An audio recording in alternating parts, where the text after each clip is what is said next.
Hi, this is Scott Garibay, and today we're going to talk about Dungeons & Dragons, and we're going to talk about Eric, the 2024 limited series starring Benedict Cumberbatch, and spoilers for Eric, Benedict Cumberbatch's show about puppets, 1970s New York, and murder. Yeah, it's a really dark show. So first of all, yeah, just if you haven't seen it, just be aware it's an incredibly dark show. But I want to talk about what we learn from Eric about Dragon Masters. All right, so first of all, the term Dragon Master, it means Dungeons & Dragons player. I think it's a more appropriate term. I don't use the. I'm trying to abandon the word player. I think it's a lie. It's dungeon master, player. No, that's a lie, right? It's a lie we've been telling for 50 years, right? That dungeon masters craft the world. No, right? One dungeon master crafts the world, and 5 dragon masters craft the world.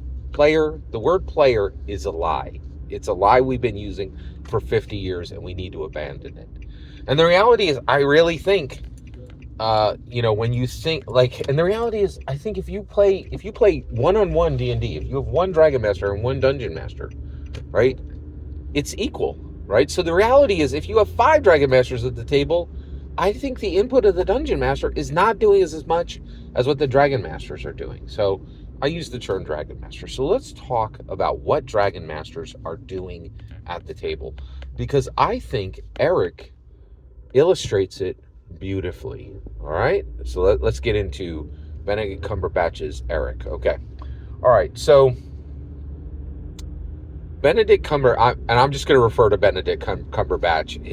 He has a character. This is a fictional story. He has a character, right? But nobody knows the names of any of these actors in this thing except Benedict Cumberbatch. Unfortunately, they're all incredibly talented, but they're not in a Marvel movie. So, yeah, and Benedict Cumberbatch is, right. So that's why I know his name, right? So let's get into the story here, and then let me explain to you what we learn about what a Dragon Master is doing at the table in a Dungeons & Dragons game. Because I don't think and this is part of we played Dungeons & Dragons wrong for 50 years, right?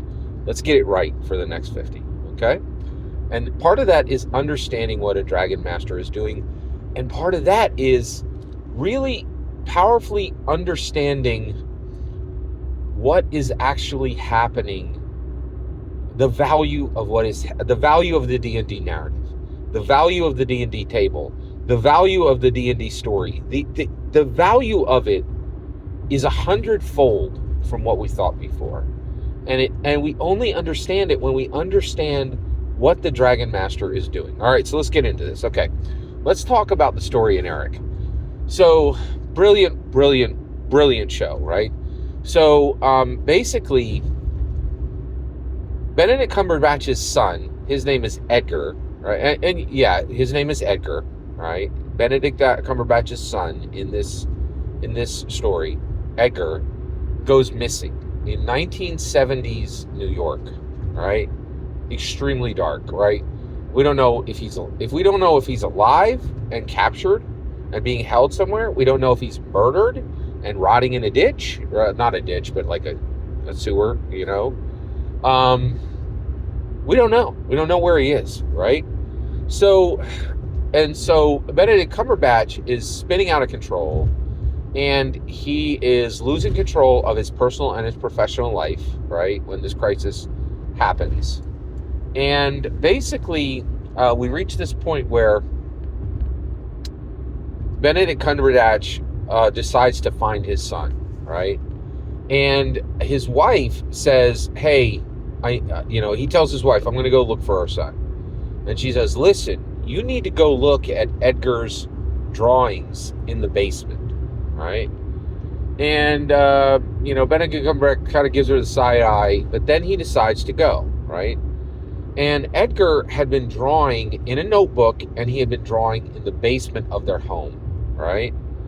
And Benedict Cumberbatch goes to the basement and he finds these pictures. All right, now let's talk about this. I'm only on episode 4. I haven't even finished the series, right? But I already know what's coming. And the reason why is I'm a dungeon master. I can tell a narrative a mile away, right? So I haven't even seen Benedict Cumberbatch look at the pictures yet. But I already know where the story is going, right?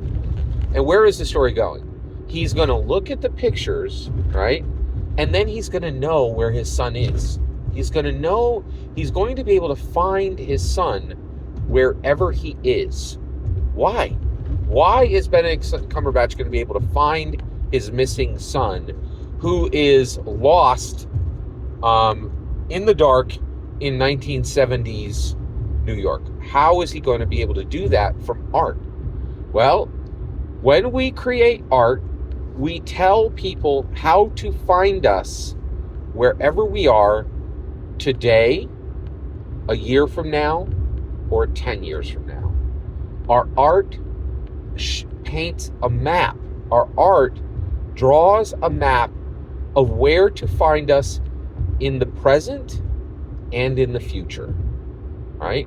And this is the value of the Dungeons and Dragons table, right? This is the part that no one understands. This is the reason we played Dungeons and Dragons wrong for 50 years. We thought it was a game. We thought it was about chopping goblins in half. We thought it was about eating pretzels and drinking beer. None of that was right. None of that was right. None of it, right? What is it?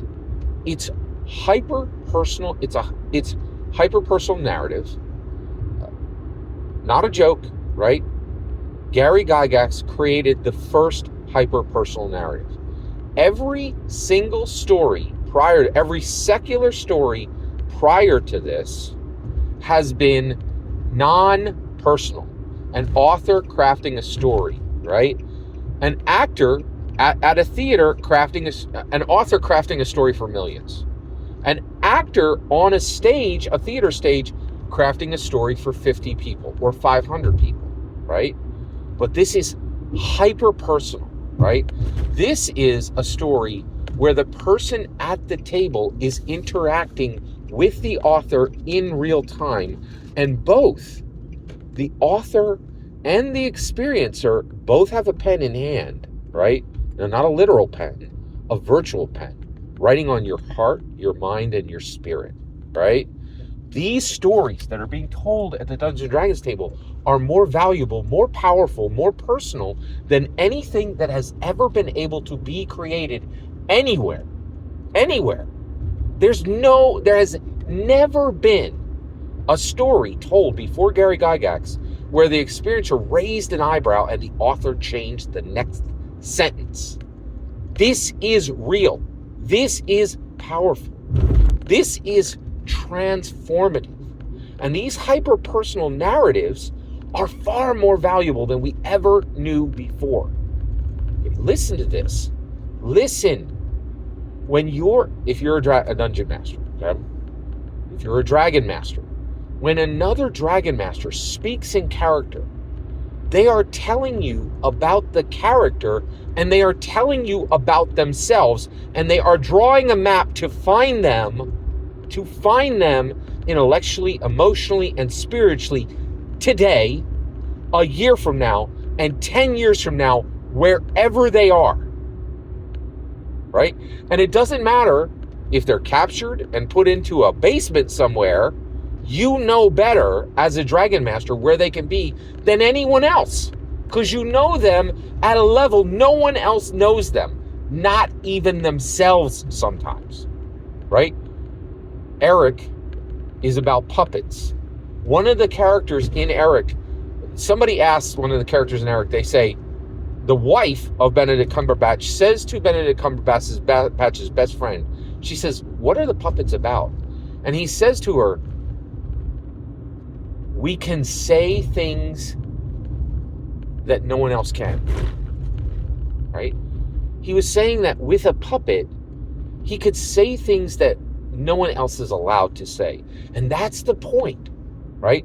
If you're a real Dragon Master, not a player, right? If you're a Dungeons & Dragons player, you have no business here. Don't spend another minute listening to me, right? If you don't sign on to my term Dragon Master, please, please, please abandon my channel. Don't ever listen to another word from me, right? And go watch the Dungeon Dudes. They'll be blessed by your, by your comments and your views and your sharing, right? All that is important. But give it to somebody who deserves it, right? If you're a Dungeons & Dragons player, don't spend another minute here. Don't spend another minute here. Go with God, right?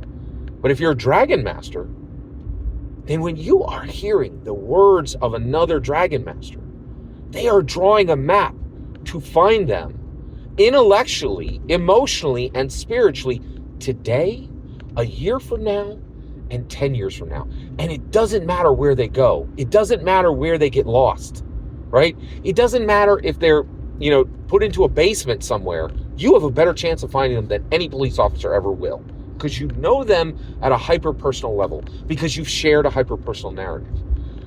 But the odds of them getting put into a basement somewhere is very low, but they can get lost. They can get lost today. They can get lost a year from now. They can get lost 10 years from now. Right? Where can they get lost? They can get lost intellectually, emotionally, or spiritually. And you can find them always because their art drew a map to where they are. We played Dungeons & Dragons wrong for 50 years. We never had any idea of the value of what was being given at every single minute, at every single Dungeons & Dragons table. It's real. It's powerful, it's transformative. And no one on the planet gets it. Nobody but me, right? This is the future of Dungeons & Dragons. I'm the only one saying it now. I won't be the only one saying it a year from now or 10 years from now. I'm drawing a map to the future. I'm drawing a map for you to find real Dungeons & Dragons, in my humble opinion.